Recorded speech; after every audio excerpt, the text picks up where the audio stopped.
నమస్కారం. మీ పిల్లలు చెప్పిన మాట వినడం లేదా? లేదా మీ పిల్లల భవిష్యత్తు గురించి మీకు బెంగ ఉందా? పిల్లలు కెరీర్ ఎలా బిల్డ్ చేసుకోవాలి? అలాగే ఎంత చదువుతున్నా గూడా పిల్లల్లో శక్తి అనేది ఉండడం లేదు.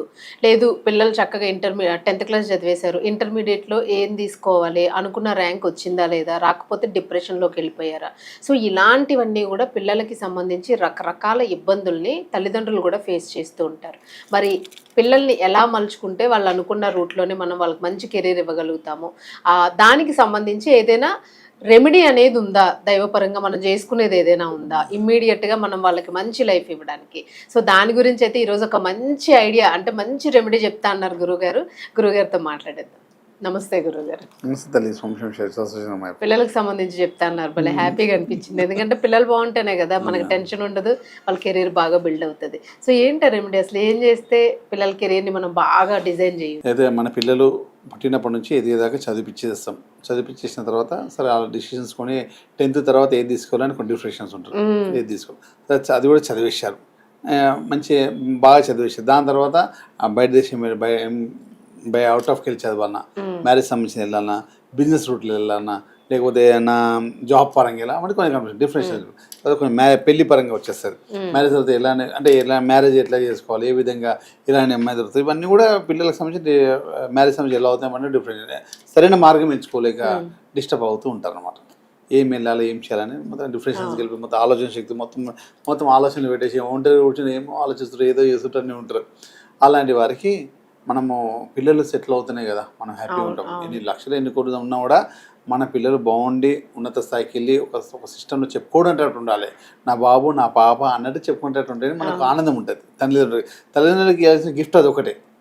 మీరు ఏం చేస్తారు తెలియదు, తల్లిదండ్రులు ఆనందంగా ఉండడానికి పిల్లలు చేసిన గిఫ్ట్. మా బాబు అది చేస్తున్నా చెప్పుకోవడానికి వీళ్ళు ఉండాలి. అందులోంచి అలాంటివి కొన్ని ఉంటాయి. అలాంటి సరైన మార్గం ఎంచుకోలేక ఇబ్బంది పడుతుంటారు, సరైన దారి ఎంచుకోలేక పిల్లలు ఇబ్బంది పడుతుంటారు.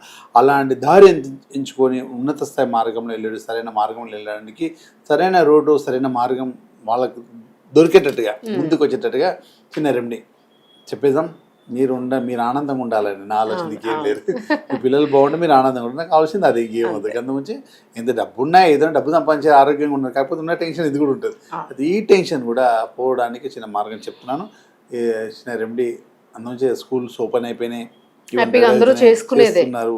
కాబట్టి పిల్లలు ఇలాంటి ఇప్పుడు ఏంటంటే కాలేజ్కి వెళ్ళాలి, లేదా కాలేజ్ ఏమైనా స్టడీ వెళ్ళాలి, ఇవన్నీ కూడా చెప్పుకోవడానికి సరైన మార్గం. కానీ పిల్లలు మారం చేస్తుంటారు, ఏమంటారు కదా, అలాంటి కాకుండా కూడా వాళ్ళు కూడా హ్యాపీ. అసలు స్కూల్కి వెళ్ళని మారం చేస్తారు. వాళ్ళందరూ కూడా ఇష్టంగా పడి స్కూల్ వెళ్ళేటట్టు ఇష్టపడి లేచి పరిగెట్టేటట్టుగా ఆవిడ చిన్న రెమెడీ. ముందుగా మా స్వామి వారిని ధ్యానం చేసుకొని ముందుకెళ్ళి. ఓకే. స్వామి చేసిన సురమూర్తారు అర్చన ఆర్యని కుతుబల బాలకని ఎరిమేలి ధర్మశాస్త్రవే శబరిగిరీశన్ హరియసుతన జ్యోతి స్వరూప రమాపతి భాగ్యపుత్రం శ్రీ పరశురామ దేవాయన్ వల్లభాయన్ వంశ స్వామి శరణమయ్య. మన పిల్లల భవిష్యత్తు సరైన మార్గం ఉన్నత స్థాయిలో ఉండేట్టుగా అది చిన్న రెమెడీ. ఏం లేదు, చిన్న సిస్టమ్తో మనం ఏమైనా సాధించుకోవచ్చు. పిల్లలు ఎప్పుడో డిప్రెషన్స్కి వెళ్ళిపోతే ఏం చేయాలో అర్థం కాకుండా ఉంటారు. ఇలాంటి మార్గం ఎంచుకోలేదు. ఫారెన్ వెళ్ళి చదువుకోవాలన్నా, ఇక్కడ ఉండాలన్నా, పెద్ద చదువులు ఇంకెళ్ళాలన్నా, లేకపోతే ఏ చదువుతో ఆపేయాలన్నా, డబ్బు పరంగా ఎలా ఉంటుంది, లోన్స్ ఉంటాయి కదా, కొంతమంది లోన్స్ చేసుకుంటారు. అక్కడ వెళ్ళినాక జాబ్ దొరకదా, స్టడీ పరంగా తర్వాత జాబ్ దొరకదా, తర్వాత ఇక్కడ ఏమైనా బిజినెస్ చేస్తే బాగుంటుందా, హోటల్ బిజినెస్, ఈ బిజినెస్, అలా ఎన్నో రకాలు ఉంటాయి. తర్వాత కొంచెం డబ్బుతో ఎక్కువ బిజినెస్ చేయడం బాగుంటుందా, అలా ఎన్నుకోవడం తర్వాత ఉంటారు కదా. సరే ఒక్కోసారి ఒక మార్గం ఎంచుకుని వెళ్ళిపోతున్నారు. డాక్టర్ పరంగా వెళ్ళిపోతూనే ఉంటారు. కొన్ని సిస్టమ్స్ ఉంటాయి. కొంతమంది ఓకే. తర్వాత ఇంకోటి చిన్న పిల్లలు కొంచెం చిన్న మారం చేయడం కొంచెం సిస్టమ్ ఉంటారు. వాళ్ళందరూ కూడా ప్రతిరోజు కొంచెం వాళ్ళు తెలియకుండా పర్లే ఒక చిన్న రెమెడీ ఇది చిన్న మీకు అందరికి మన చిన్నప్పుడు చాలా మంది తింటుండే చిన్న స్కూల్ టైంలలో కూడా. ఇది ఏంటంటే సోంపు ఉంటుంది, కోటెడ్ సోంపు, స్వీట్ కోటెడ్ కలర్స్ సోంపు ఉంటుంది అనమాట. సోంపు అంటే బుధుడే, మంచి జ్ఞానాన్ని తెలిపించే బుధగ్రహ. కోటింగ్ అంటే లోపల మన షేనింగ్, ఇది షేనింగ్ అంటే మన జీవితం కూడా షేనింగ్ పరంగా ఉండాలి. సరైన మార్గం తీపి పదార్థంతో ఉన్న సోంపు. తీపి పదార్థం వచ్చి కుజుడికి సంబంధించి శుక్రుడికి సంబంధించింది. ఇలా కలర్స్ వచ్చే శని గ్రహాలకు సంబంధించింది. ఇంట్లో లోపల వచ్చింది బుధుడు ఉంటుంది. ఇవన్నీ కూడా మనకు అనుకూలంగా సరైన మార్గాన్ని సూచించి ముందుకు తీసుకెళ్ళి ఇది సోమవారం. అది చిన్నప్పుడు కూడా మనం స్కూల్ కూడా అక్కడ తినడం ఇవన్నీ కూడా ఉంటాయి, చేస్తుంటారు. పిల్లలకి చాలా ఇష్టం కూడా తింటుంటారు. సరే మీరు ఏం చేస్తారంటే ఒక బాల్ ఏదో ఒకటి, సరే ఎండి బాల్ అనేది ఒక బాల్ తీసుకోవచ్చు. ఫస్ట్ ప్రిఫరెన్స్ వచ్చి ఎండి బాల్లో పెట్టారు. సెకండ్ వచ్చేసి మెయిన్లోనే పెట్టవచ్చు. ఇక ఓకే. స్టీల్ దాంట్లో పెట్టకూడదు. ఫస్ట్ వెండి దానిలో పెట్టాలా? ఏదైనా వెండి ఫస్ట్ ప్రిఫరెన్స్ ఇచ్చేది వెండికి. లేదు అంటే మన ఐరన్ పెట్టకుండా, స్టీల్ పెట్టకుండా గాజు బౌల్ అయినా పర్లేదు, చెక్క బౌల్ అయినా పర్లేదు, గాజు బాల్ పెట్టేశారు. దీన్ని ఏం చేయాలంటే మీరు ఏమనుకుంటున్నారు బాబు కోసం, పిల్లలు ఎవరైనా పెద్దవాళ్ళు చిన్నవాళ్ళతో సంబంధం లేదు, వాళ్ళు భవిష్యత్తు బాగుంటారు. చిన్నపిల్లల నుంచి మొదలు పెడితే పెద్దగా అయ్యే వరకు కూడా వాళ్ళకు కూడా మొత్తం టోటల్ సెటిల్ అయ్యే వరకు కూడా, పెళ్ళి అయ్యేంత వరకు కూడా వాళ్ళకి సరైన మార్గం ముందుకు వెళ్ళేటట్టుగా చిన్న ఇది. దీన్ని ఏం చేయాలంటే మనము ఇంట్లో అష్టదేవత కులదేవత దీపారాధన జరుగుతుంది కదా, ఈ బౌల్ అంటే పెట్టేసి అక్కడ మన మన సంకల్పం ఏంటిది, మన పిల్లలు 2-3 కూడా ఉంటారు కదా, వాళ్ళందరి పేర్లు మనం చెప్పుకోవడం అన్నమాట.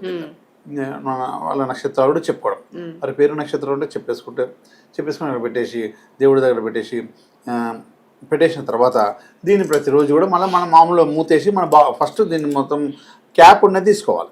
ఓకే. క్యాప్ ఉన్నది ఖచ్చితంగా తీసుకోవాలి. అది పక్క పెట్టేసినాక దేవుడి దగ్గర ఎక్కిచ్చేసి తీసుకొచ్చేసిన బయటికి ప్రసాదంగా మారిపోతుంది. ఈ వస్తువు దేవుడి దగ్గరికి వెళ్తే ప్రసాదంగా మారుతుంది. ప్రసాదంగా మారింది కాబట్టి ఇది తీసుకొచ్చి మనం పక్క పెట్టేశాం. ప్రతిరోజు కూడా వారికి తెలిసి చేయొచ్చు, తెలియకుండా ఇవ్వచ్చు. ఓకే. దీనికోసం ఇస్తున్నాను వాళ్ళకి చెప్పాల్సిన అవసరం కూడా లేదు. ఓకే. వాళ్ళు ప్రతిరోజు భోజనం అయిన తర్వాత, రాత్రి డిన్నర్ వేసాను, భోజనం అయిన తర్వాత కొంచెం ఇది ఇచ్చేయండి, ఒక స్పూన్ తినేసుకుంటూ వెళ్ళిపోతారు. భోజనం తర్వాత తినడం అంతే. వాళ్ళకి ఆటోమేటిక్ గ్రహాల అనుకూలం మారి సరైన మార్గంలో చిన్న రెమెడీ, పెద్ద ఖర్చు లేదు. కాకపోతే అంత పెద్ద భవిష్యత్తుని సృష్టించేది చిన్న జీవితం అనమాట. రోజు మనం చూసేది, రోజు మనం అది ఎందుకు పనిచేసి దేనికి పనిచేసి తెలియదు. పెద్దవాళ్ళు అప్పటి నుంచి మనం తినిపిస్తుండే. అవును. అయినా మరి పెద్ద పెద్ద హోటల్స్ మనం వెళ్ళేటప్పుడు కూడా అక్కడ కంపల్సరీ భోజనం తర్వాత తినడం వల్ల బుధుడు శుక్రుడు యాక్టివేట్ అవుతారు. ఓకే. ఓకే. బుధుడు శుక్రుడు ఇచ్చే లగ్జరీ సిస్టమ్, మంచి సరైన బుద్ధితో సరైన మార్గం ఎంచుకుని డబ్బు వచ్చిన లగ్జరీ వస్తుంది. ఈ సిస్టమ్ మనకు తెలియాలి కాబట్టి అందుకే సోంపు ఖచ్చితంగా తినాలని పెద్దవాళ్ళు చెప్పారు. భోజనం తర్వాత తింటే ఎదుగుదాం, బుధుడు యాక్టివేట్ అయిపోతాడు.